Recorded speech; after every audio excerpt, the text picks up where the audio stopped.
समय जब करवट लेता है तो इतिहास के पन्नों पर केवल तारीखें नहीं बदलती बल्कि सोचने का नजरिया और भविष्य की सुनहरी इबारत भी लिखी जाती है।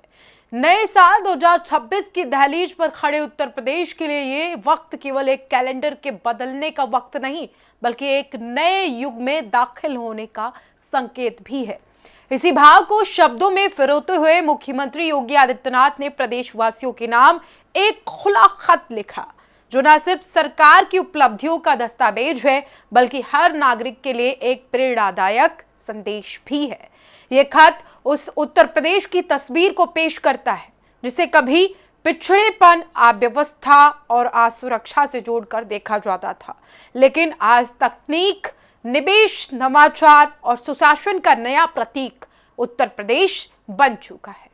मुख्यमंत्री ने अपने संदेश में स्पष्ट किया कि साल 2025 को इतिहास उस साल के तौर पर याद रखेगा जब उत्तर प्रदेश ने टेक्नोलॉजी, आर्टिफिशियल इंटेलिजेंस और डेटा आधारित विकास के नए मानक स्थापित किए हैं। अब साल 2026 में ये पन्ना, ये यात्रा और तेज और व्यापक होने वाली है।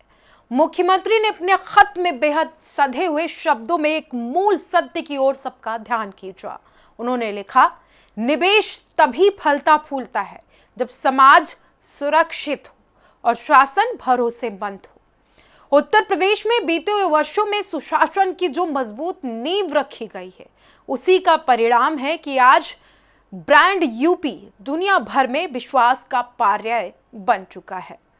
कानून व्यवस्था में सुधार, प्रशासनिक पारदर्शिता और निर्णायक नेतृत्व ने प्रदेश की छवि को बदल कर रख दिया।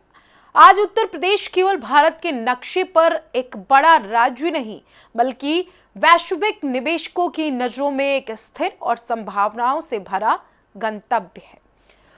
मुख्यमंत्री का यह संदेश साफ है कि विकास का इंजन तभी चलता है जब सुरक्षा उसकी ईंधन हो। खत का एक बड़ा हिस्सा प्रदेश की तकनीकी भविष्य को समर्पित है। मुख्यमंत्री ने बताया कि लखनऊ और नोएडा में एआई सिटी बसाने की तैयारी केवल एक परियोजना नहीं बल्कि एक दूरदर्शी सोच का परिणाम है। ये एआई सिटी आने वाले वक्त में रिसर्च, इनोवेशन, स्टार्टअप और उच्च स्तरीय रोजगार का केंद्र भी बनेगी। यहाँ न सिर्फ नई तकनीकी का विकास होगा, नई तकनीकी विकसित होगी बल्कि युवाओं को विश्व स्तरीय अवसर भी मिलेंगे। उत्तर प्रदेश अब तकनीक का उपभोक्ता भर नहीं बल्कि उसका निर्माता बनने की दिशा में आगे बढ़ चुका है। इतना ही नहीं, मुख्यमंत्री ने जेवर में बन रही 3,700 करोड़ की सेमीकंडक्टर यूनिट का भी अपने खत में उल्लेख करते हुए स्पष्ट किया कि उत्तर प्रदेश अब भारत की तकनीकी आत्मनिर्भरता की रीढ़ बनने को अग्रसर है। सेमीकंडक्टर जैसी संवेदनशील और रणनीतिक तकनीकी का राज्य में निर्माण होना उत्तर प्रदेश की औद्योगिक क्षमता पर एक बड़ी मुहर है। इसके साथ ही राज्य की डेटा सेंटर नीति के सकारात्मक परिणाम सामने आने लगे हैं। स्वदेशी सेंटर, सुरक्षित डेटा की अवधारणा अब कागज से निकलकर जमीन पर उतर चुकी है। 5 हाइपर स्केल डेटा सेंटर पार्कों का व्यावसायिक संचालन शुरू हो चुका है और डेटा सेंटर क्षेत्र में 30,000 करोड़ रुपए के निवेश का लक्ष्य भी तेजी से साकार हो रहा है। 9 शहरों में स्थापित सॉफ्टवेयर टेक्नोलॉजी पार्क इस बात का संकेत है कि आईटी विकास अब केवल बड़े महानगरों तक सीमित नहीं बल्कि प्रदेश के कोने कोने तक ये सब कुछ पहुंच रहे हैं। मुख्यमंत्री के पत्र में सबसे सशक्त संदेश युवाओं के नाम देखने को मिला। उन्होंने कहा कि किसी भी राज्य का भविष्य उसके युवाओं की क्षमता से तय होता है। इसी सोच के साथ एआई प्रज्ञा जैसी पहल के माध्यम से 10 लाख नागरिकों की आर्टिफिशियल इंटेलिजेंस का प्रशिक्षण अब दिया जा रहा है। यह प्रशिक्षण केवल तकनीकी ज्ञान नहीं बल्कि आत्मनिर्भरता और आत्मविश्वास का माध्यम है। हजारों नई नौकरियां सृजित हो रही हैं और उत्तर प्रदेश एक ऐसे स्किल इकोसिस्टम की ओर बढ़ रहा है जो आने वाले दशकों तक विकास की नई गति को बरकरार रखेगा। खत का सबसे अगर भावनात्मक और प्रेरक हिस्सा कहा जाए तो मुख्यमंत्री युवाओं से सीधा संवाद करते नजर आए।